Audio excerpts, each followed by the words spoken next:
masawihim. Sebutkan kebaikan-kebaikan orang yang meninggal dunia di antara kalian. Jujur, kalau kita malu kita sama beliau. Malu, saya pribadi malu. Apa yang saya omongin mungkin belum pernah saya jalanin, tapi ada yang dilakukan oleh beliau tidak diucapkan tapi dilakukan. Ini yang berat, Pak. Model-model saya yang disebut Ustadz, kaburomaktan ini. Kita nyuruh orang benar, kita kadang-kadang belum benar. Ini kita lebih bahaya, Pak, hidup di depan ini. Tapi almarhum gak diucapkan, tidak terucapkan, dan tidak dilafadzkan, tapi almarhum mengerjakan. Ini yang susah dalam konsep hidup. Kita belajar, guru kita ngajarin pakai adab, kadang-kadang kita gak ada adab kita. Kita suruh hormatin orang, kadang-kadang kita gak hormatin orang lain. Udhkuru mahasina mautakum, terakhir. Dan ini buat saya pribadi, wallahualam yang lain saya gak tahu, tapi pengalaman buat pribadi buat saya. Semenjak awalan saya sudah turun di masyarakat, salah satu dari orang yang selalu menguatkan dan memberikan motivasi terhadap saya adalah beliau. Saya manggil Baba sebenarnya, almarhum manggil Baba. Kalau dari Kong Haji Cemong, malah kemarin manggil Mamang judulnya sebenarnya Mas Abdul Syafi'i. Sampai saya tengok, saya kunjungin waktu beliau sakit, masih doain saya, Pak. Padahal ngomong Kiai Rahmat udah terbata-bata, sudah putus, tapi masih ngomong. Sampai ngomong apa? Satu, dia bilang, saya belum bisa ngaji dengan lidah terbata-bata. Yub'atu kullu 'abdin 'ala ma mata 'alaih. Orang itu tergantung kebiasaan, semenjak dia sehat apa yang dilakukan, saat sakit pun dia akan mengucapkan apa yang dia lakukan. Sakit, Pak, masih ngomong, belum bisa ngaji ke masjid. Bayangin. Mau pulang masih mesen, ente biar sehat, jaga kesehatan. Masih sakit. Maka kalau di Masjid Tarbiyatul Falah dia ngerasa kehilangan banget, asal subuh gak ada yang bawain kopi. Itu almarhum. Mudah-mudahan anaknya nih begini saya cerita ngikutin. Setiap subuh bawa kopi buat siapa yang jaga di masjid. Bawa pisang goreng dibawa ke masjid. Bahkan hatta rokok dibawa buat yang nongkrong di masjid yang jagain. Itu almarhum Bapak Judi. Maka saya bilang kalau saya bicara tentang almarhum, yang saya sebutkan adalah saya malu hati saya. Di mana sih majelis yang gak pernah didudukin oleh beliau? Di Jatimamur ini. Majelis taklim mana yang tidak pernah diduduki? Majelis taklim dan masjid mana yang tidak pernah disinggahi? Wa atarahum bakullai syai'in ahsaynahu fi imamin mubin. Masjid yang ada di Jatimamur dan majelis taklim yang ada di Jatimamur bersaksi bahwa beliau adalah orang min ahlil khair. Sekali lagi saya katakan, malam hari ini saya cuma bercerita bagaimana beliau luar biasa. Kalau ketemu saya naik motor itu bisa ditunjang, dia datang, akhlaknya sudah luar biasa itu almarhum. Nah kalau ngomong orang tua, saya manggil Bapak Haji sama beliau, dan selalu tangannya ini yang di luar biasa, ada di luar biasa. Saya itu kalau mau cium tangan beliau harus maksa sampai harus saya kuatin tangan saya cuma pengen cium daripada tangan almarhum Bapak Judi. Sebegitunya. Dia nggak lihat Haji Wahyudi bukan apa-apa. Secara nasab ya jatuh, udah di anak lah bahasanya. Secara umur iya, tapi wallahu a'lam apa yang beliau lakukan sepanjang-panjangnya yang saya ingat ketika saya mulai sudah turun ke masyarakat. Kalau saya mau cium tangan beliau pasti ditarik dan saya harus maksa untuk meraih bagaimana saya mencium daripada tangan beliau. Adab dan akhlaknya yang luar biasa, yang sudah mulai luntur di tengah-tengah masyarakat. Ucapannya luar biasa. Kalau keluar dari masjid itu ketemu sama saya, nggak pernah tuh bahasa ente biar sehat, ente biar panjang umur, terus berjuang. Itu nggak pernah putus beliau tuh sampai mau akhir hayat hidup beliau. Selalu juga menitipkan dengan bahasa berjuang. Ini yang mahal.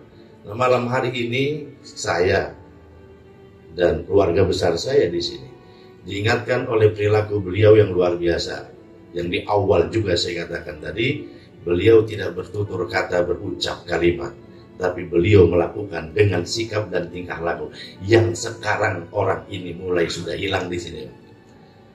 Dan Setiap kita melihat sesuatu hal yang saya katakan waquf an masawihim, dan timbul di tengah masyarakat, kadang-kadang timbul ya kontroversi lah biasa ya. Kalau orang udah tahu dia bilang kita nggak pernah sholat tuh orang mabok jalan terus umpamanya. Tahu-tahu giliran sholat isyadu hadil mayit min akhlil khair. Kita jawab apa? Ragu-ragu. Gua kata khair mabok mulu. Gua kata bagus. Emang judinya masih doyan. Dan kita kadang-kadang ragu. Nah ini ulama dulu nyelipin waqufu an masawihim. Tutup aib orang lain yang udah meninggal.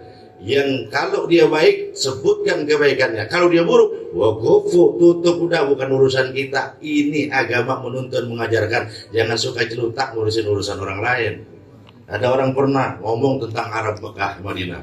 Apaan di Mekah juga di Madinah kan ada tempat maksiat. Tergantung mindset pemikiran. Kalau orang otaknya kotor, jangan katanya di Mekah Madinah yang ada di Indonesia. Di Mekah karena dia cari adalah tentang maksiat, pasti ketemu karena nyarinya maksiat. Ya kan? Tapi di tempat yang mungkin bukan maksiat, tapi pikirannya baik, maka akan lahir kebaikan. Nah, ini buat kita seperti halnya Imam Asy-Syahrawardhi. Ketika melihat orang itu, yang dilihat kebaikannya bukan keburukannya. Kita apa nih kalau mau buka, jujur dibuka nih, dibeset nih jeroan kita, dibeset nih, nggak ada yang berani Pak duduk bareng sama kita di sini, udah nggak ada, udah kan kita pernah sama Kesel diumpetin doang, iya kan, cuman nggak berani kita, ya tawa sih tawa doang, daripada kagak tawa gue ketemu kan gitu doang udah bahasanya. Waqufu an masawihim, tutup udah. Nah inilah buat kita malam hari ini perenungan. Saya semenjak beliau awalan itu, beliau meninggal, gue bisa nggak sih kayak beliau? Jujur ya, akhlaknya, adabnya, ngaji rajinnya, sholatnya, tapi bentuk-bentuk kita, ya Allah, berusaha kita nih, ya, berusaha. Beliau itu taat sama ulama luar biasa, udah. Makanya kalau ada orang meninggal, udah sebutin yang enak-enak aja deh. Yang buruknya udah tutup, rapat-rapat, jangan kasih mati. Kalau masih hidup aja nih kita ngomongin kekurangan orang, minta maaf aja rada susah, kalau udah mati, ya udah. Makanya tuh ulama kita ngajarin, habis sholat, salaman. Ya kan? Ketemu, salaman. Ma min muslimin yattaqiyani fa musafahatani. Gak ketemu dua muslim, dia saling berjabat tangan. Dia saat itu minta maaf antara satu dengan yang lain. Saat itu juga dosa-dosanya digugurkan oleh Allah Subhanahu wa taala. Ini kita salaman, Waalaikumsalam, maafin ya. Nah itu keluar bahasa itu, biar nanti disautin sama yang sebelah. Iya sama-sama. Ya jangan comel juga. Kadang-kadang kita kepo. Salam maafin gue, mau salam. Kemarin gue bisa ngomongin dulu. Terus kopi gue pelan-pelan aja. Nah itu baik, agak berantem lagi aja gitu. Ya mudah-mudahan malam hari ini penubuhan buat kita dan buat anak-anak beliau, buat saudara-saudara saya di sini. Beliau orang baik, akhlaknya luar biasa, adabnya luar biasa, rajinnya luar biasa, dan terakhir itu waktu tahlil di rumah. Ini mungkin kalian ada yang tahu juga nih, ntar anak ini tahu. Nah saya dikasih tahu, yang tahu kuburannya ini sambil senyum-senyum waktu itu. Saya bilang, Mbak Haji, kalau kuburannya pikiran di mana? Gitu secara Gus Nadi. Gitu biasa nanya mobil baris. Dengan begitu baru datang agak loyo, begitu saya tanya kuburan di mana langsung begini. Lah emang apa? Saya mau nanya, kalau kuburan Bong Cemong saya tahu, Kompi Kimpong saya tahu, nah ini pemikiran saya nggak tahu. Ada, ntar saya tahu. Lahir itu, saya cuma belum ketahuan karena beliau keburu sakit. Mudah-mudahan sebutan-sebutan yang tadi saya sampaikan, rajinnya beliau, baiknya beliau, akhlaknya beliau, ini jadi bisa kita lakukan secara umum kepada kita jamaah dan mobil khusus kepada keturunan-keturunan beliau, dan mudah-mudahan keturunan beliau dijadikan keturunan yang saleh dan salihah, dan Allah jadikan kuburnya Bapak Haji malam ini dan selanjutnya betul-betul menjadi raudhah min riyadil jannah, taman dari taman surganya Allah Subhanahu wa taala. Beliau ahli sholawat, ruh nggak mati, yang mati badan, fisik yang habis, ruh. Beliau tersenyum malam hari ini karena beliau salah satu pecinta yang membaca sholawat selalu setiap malam, setiap saat kepada Rasulullah SAW, dan mudah-mudahan beliau dipertemukan dengan baginda Rasulullah SAW. Al-Fatihah. Bismillahirrahmanirrahim. Alhamdulillahirabbil alamin arrahmanir rahim maliki yaumiddin iyyaka na'budu wa iyyaka nasta'in ihdinas siratal mustaqim